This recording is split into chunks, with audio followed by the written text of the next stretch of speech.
Saudara-saudari yang terkasih, beberapa kasus moral penyalahgunaan jabatan, tanggung jawab, tugas, dan wewenang terjadi karena gratifikasi, yaitu pemberian yang meliputi biaya tambahan sebagai personal fee, hadiah, uang, barang, diskon di luar ketentuan, komisi pinjaman tanpa bunga, tiket perjalanan, fasilitas penginapan, perjalanan wisata, pengobatan cuma-cuma, perjamuan makan, dan fasilitas lainnya. Pemberian ini pada dasarnya netral, bahkan baik, tetapi menjadi gratifikasi pada saat dilandasi oleh motivasi yang buruk, yaitu untuk menutupi kesalahan dan kekurangan, agar rencana dan usahanya diperlancar dengan dispensasi yang tak legal, serta kelakuan dan kehidupannya ditoleransi secara tak wajar. Biasanya dilakukan oleh para ABS, orang-orang yang asal bapak senang. Sebagai contoh, seorang karyawan yang selalu terlambat tak pernah ditegur atasannya, malah dibela karena sering menyiapkan makan siang gratis dan membantu kerja urusan pribadinya. Atasannya merasa tak enak menegur karena ia telah berjasa, walau ada alasan legal untuk menegurnya. Disitulah sesuatu yang gratis menjadi gratifikasi.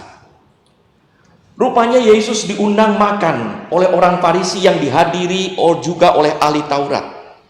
Apakah undangan makan Yesus itu suatu gratifikasi?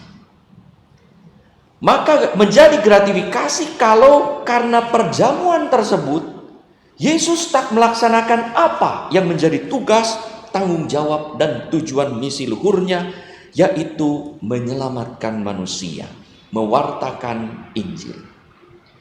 Kita tahu bahwa Yesus sering memberi kritik pedas kepada orang-orang Farisi dan ahli Taurat. Orang Farisi dikecam bukan karena kedudukannya yang terhormat, tetapi karena perbuatannya yang mencari kenyamanan pribadi dengan menekan orang sederhana. Ahli Taurat dikecam bukan karena keahlian dan ketekunannya memahami kitab Musa, tetapi karena manipulasi Taurat untuk kepentingan pribadi, membebani rakyat biasa. Bisa jadi undangan ini bagi orang Farisi dan ahli Taurat adalah suatu gratifikasi agar Yesus lebih lunak sedikit, bahkan tak menegur lagi, jangan keras-keras di depan umum. Rupanya Yesus tetap menjalankan misinya untuk mempertobatkan mereka, hingga mereka bukan hanya ditegur, tetapi dikecam dengan sangat keras. Celakalah, terkutuklah. Mulai dari kemarin, hari ini, besok, ada deretan-deretan kecaman Yesus kepada orang-orang Farisi dan ahli Taurat. Celakalah, terkutuklah, karena mereka mengabaikan apa yang kita baca, yang kita dengar dalam Injil hari ini, keadilan dan kasih Allah dengan hidup munafik. Mereka melakukan yang satu untuk menonjolkan kehidupannya yang nampaknya baik, tetapi menutupi kejahatan yang mereka lakukan. Maka undangan yang tadinya mau dijadikan gratifikasi oleh orang Farisi dan ahli Taurat justru dijadikan sarana evangelisasi oleh Yesus agar orang Farisi dan ahli Taurat sadar akan kesalahannya serta mau dan mampu bertobat. Kita ingat saat Yesus diundang perjamuan makan oleh para pemungut cukai. Yesus datang, hadir, dan menggunakan saat makan tersebut sebagai saat evangelisasi bagi pertobatan mereka. Kita lihat ketika Matius dipanggil, Matius bertobat bahkan menjadi penginjil sebagai pemungut cukai. Kepala pemungut cukai Zakeus, Yesus mampir lalu mengadakan perjamuan juga menurut tradisi, dan Zakeus bertobat.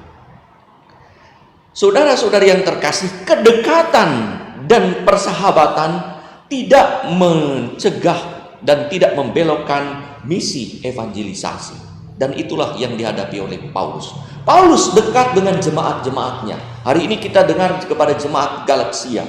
Di beberapa tempat ia memberikan pujian dan peneguhan kepada jemaat, dan di lain pihak juga persahabatannya itu menegur dan mengoreksi serta membimbing jemaat. Sehingga persahabatan dan kehidupan bersamanya sungguh bukan merupakan gratifikasi tetapi evangelisasi. Umat makin baik dan Paulus pun makin berkembang dalam panggilannya. Keduanya saling meneguhkan. Saudara-saudari yang terkasih, kita hidup dalam budaya saling membantu dan saling memberi. Ini bagus. Karena apalagi ajaran Kristiani mengajak kita untuk terus berbagi rezeki dan menabur berkat. Jangan sampai pemberian menjadi gratifikasi yang membuat kita mengabaikan atau bahkan menyembunyikan kekurangan dan kesalahan orang lain karena perasaan sungkan dan pikiran tak enak, hingga mulut pun bungkam saat ada ketidakberesan. Semoga pemberian-pemberian apapun justru makin meneguhkan panggilan, tanggung jawab, dan wewenang kita. Disitulah pemberian gratis dari orang lain menjadi sarana evangelisasi. Pemberitaan kabar baik penuh kasih yang saling mengajak dan mendorong, meneguhkan, serta memperkuat panggilan para pemberi dan penerima untuk hidup lebih baik, lebih benar, lebih tulus dan kudus.